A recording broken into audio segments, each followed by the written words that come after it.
ನ್ಯೂಸ್ಗೆ ಸ್ವಾಗತ. ನಾನು ಆಕಾಶ ತಾಳಿಕೋಟೆ. ಈಗ ಮುಖ್ಯಾಂಶಗಳು. ಬ್ರೈಟ್ ಬಿಗಿನಿಂಗ್ ಆಂಗ್ಲ ಮಾಧ್ಯಮ ಶಾಲೆಯಲ್ಲಿ ರಡ್ಡೆ ಆಚರಣೆ.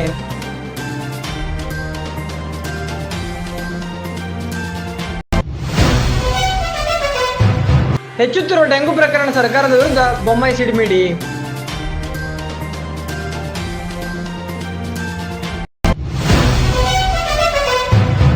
ಮೈದುಂಬೇರುತ್ತಿರುವ ವಿಶ್ವವಿಖ್ಯಾತ ಜೋಗ ಜಲಪಾತ. ಗಜೇಂದ್ರಗಡ ಪಟ್ಟಣದ ಬ್ರೈಟ್ ಬಿಗಿನಿಂಗ್ ಆಂಗ್ಲ ಮಾಧ್ಯಮ ಶಾಲೆಯಲ್ಲಿ ಕಾಮನಬಿಲ್ಲಿನ ವಾರವನ್ನು ಸೋಮವಾರ ದಿನ ಆಚರಣೆ ಮಾಡಲಾಯಿತು.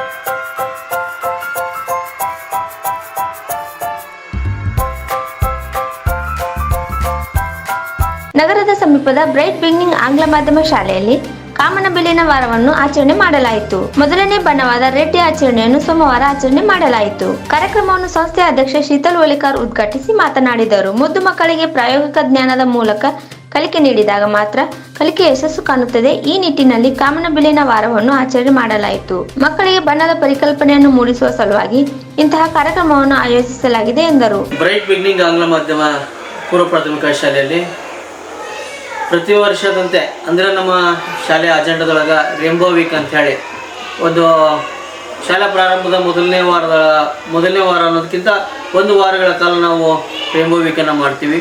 ಆ ಒಂದು ರೇಂಬೋ ವೀಕಿನ ಮೊದಲನೇ ದಿನ ಅಂದರೆ ರೇಂಬೋ ವೀಕಲ್ಲಿ ಬರ್ತಿರ್ತಕ್ಕಂಥ ವಿಬ್ಜಿಆರಲ್ಲಿರ್ತಕ್ಕಂಥದ್ದು ಮೊದಲನೇ ದಿನ ಅಂತೇಳಿ ನಾವು ಇವತ್ತು ರೆಡ್ ಡೇ ಅಂತ ಮಾಡಿರ್ತೀವಿ. ಆ ರೆಡ್ ಡೇ ದಿವಸ ನಮ್ಮ ಶಾಲೆಯಲ್ಲಿನ ಎಲ್ಲ ಮುದ್ದು ಮಕ್ಕಳು ಆ ರೆಡ್ ಕಲರ್ ಡ್ರೆಸ್ಸಲ್ಲಿ ಮುದ್ದಾಗಿ ಚೆಂದಾಗಿ ರೆಡಿಯಾಗಿ ಬಂದಿರ್ತಾರೆ. ಎಲ್ಲ ಮಕ್ಕಳನ್ನ ಆ ರೆಡ್ ಕಲರ್ ಡ್ರೆಸ್ ಒಳಗಡೆ ಕರ್ಕೊಂಡು ಅವ್ರಿಗೆ ರೆಡ್ ಕಲರ್ ಅಂದರೆ ರೆಕಗ್ನೈಸೇಷನ್ ಯಾವ ಥರ ಮಾಡಬೇಕು, ರೆಡ್ಡಲ್ಲಿ ಯಾವ್ಯಾವ ಥರ ಫ್ರೂಟ್ಸ್ ಇರ್ತಾವೆ, ಆಮೇಲೆ ಅದ್ರ ಜೊತೆಗೆ ವೆಜಿಟೇಬಲ್ ಯಾವ ರೆಡ್ ಇರ್ತಾವೆ, ಇವನ್ನೆಲ್ಲ ರೆಕಗ್ನೈಸೇಷನ್ ಮಾಡುವಂಥ ಸಲುವಾಗಿ ನಾವೇನು ಮಾಡ್ತೀವಪ್ಪ ಅಂತಂದ್ರೆ ರೇಂಬೋ ವೀಕನ್ನು ಮಾಡಿರ್ತೀವಿ.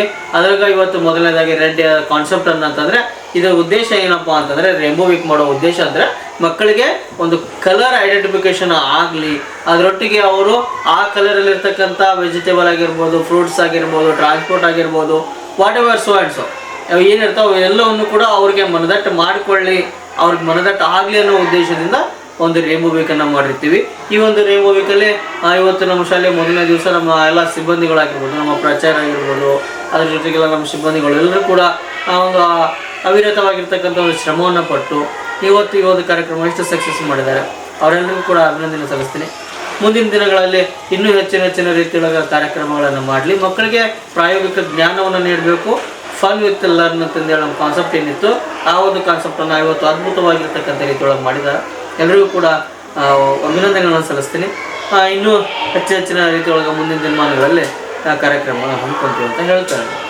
ಬಳಿಕ ಶಾಲೆಯ ಮುಖ್ಯ ಶಿಕ್ಷಕಿ ನಾಜಿಯಾ ಮುದ್ಗಲ್ ಮಾತನಾಡಿದರು. ಕಾರ್ಯಕ್ರಮದಲ್ಲಿ ಶಿಕ್ಷಕಿಯಾದ ಅನುಷಾ ತಳ್ವಾರ್, ರೂಪಾ ಗೊಂದ್ಳೆ, ಆಸ್ಮಾ ನದಾಫ್, ಪ್ರವೀಣ್ ನಿಡ್ಗುಂದಿ ಸೇರಿದಂತೆ ಅನೇಕರು ಇದ್ದರು.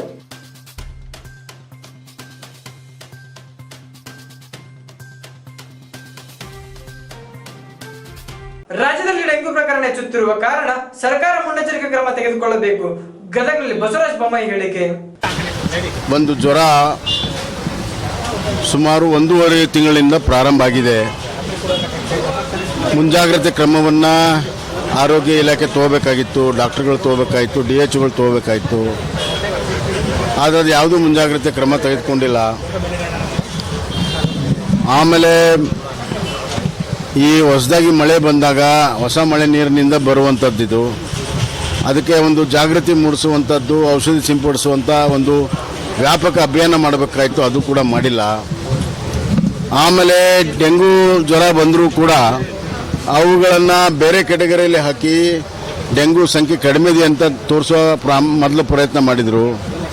ಟೆಸ್ಟ್ ಕೂಡ ಭಾಳ ಕಡಿಮೆ ಮಾಡಿದ್ದಾರೆ. ಈಗಲೂ ಕೂಡ ಟೆಸ್ಟ್ ಕಡಿಮೆ ಆಗ್ತಾ ಇದೆ. ಭಾಳ ದೊಡ್ಡ ಪ್ರಮಾಣದಲ್ಲಿ ವ್ಯಾಪಕವಾಗಿ ಈ ಬಾರಿ ಆಗಿದೆ.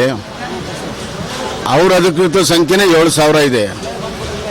ಸತ್ಯ ಹೇಳಬೇಕಾದ್ರೆ ಅದರ 2 ಪಟ್ಟು ಡೆಂಗು ಇಂದ ಬಳಲ್ತಿರುವಂಥ ಪೇಷಂಟ್ಸ್ ಜಾಸ್ತಿ ಇದ್ದಾರೆ.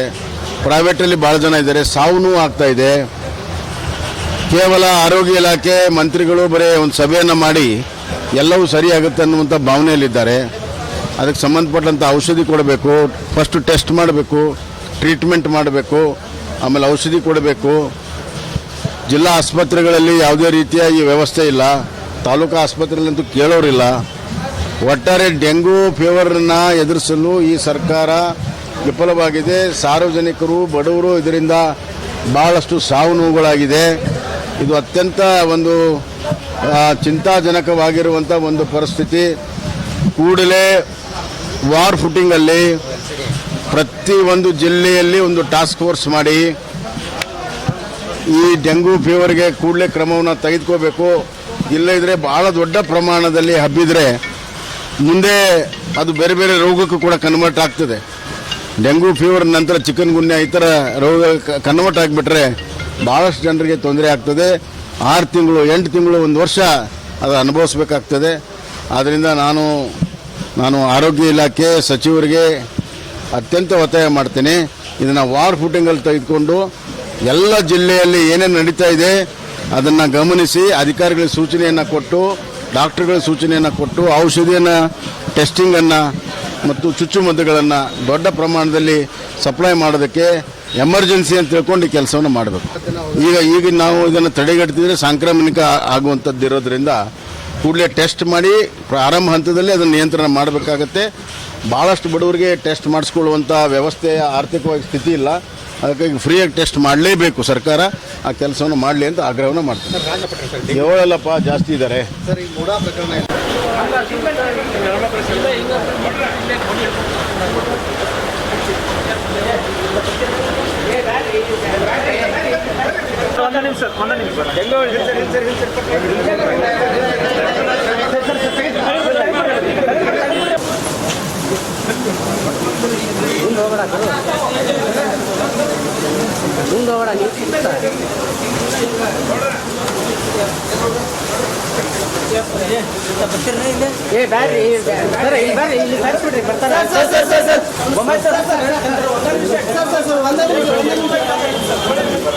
ಶರಾವತಿ ಜಲಾಶಯ ಪ್ರದೇಶಗಳಲ್ಲಿ ಭಾರೀ ಮಳೆಯಾಗಿರುವ ಹಿನ್ನೆಲೆ ವಿಶ್ವವಿಖ್ಯಾತ ಜೋಗ ಜಲಪಾತಕ್ಕೆ ವಿಶೇಷ ಕಳೆ ಬಂದಿದೆ.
ಈಗ ಮತ್ತೊಮ್ಮೆ ಮುಖ್ಯಾಂಶಗಳು.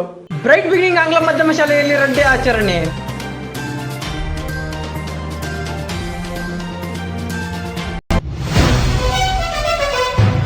ಹೆಚ್ಚುತ್ತಿರುವ ಡೆಂಗು ಪ್ರಕರಣ ಸರ್ಕಾರದ ವಿರುದ್ಧ ಬೊಮ್ಮಾಯಿ ಸಿಡಿಮಿಡಿ.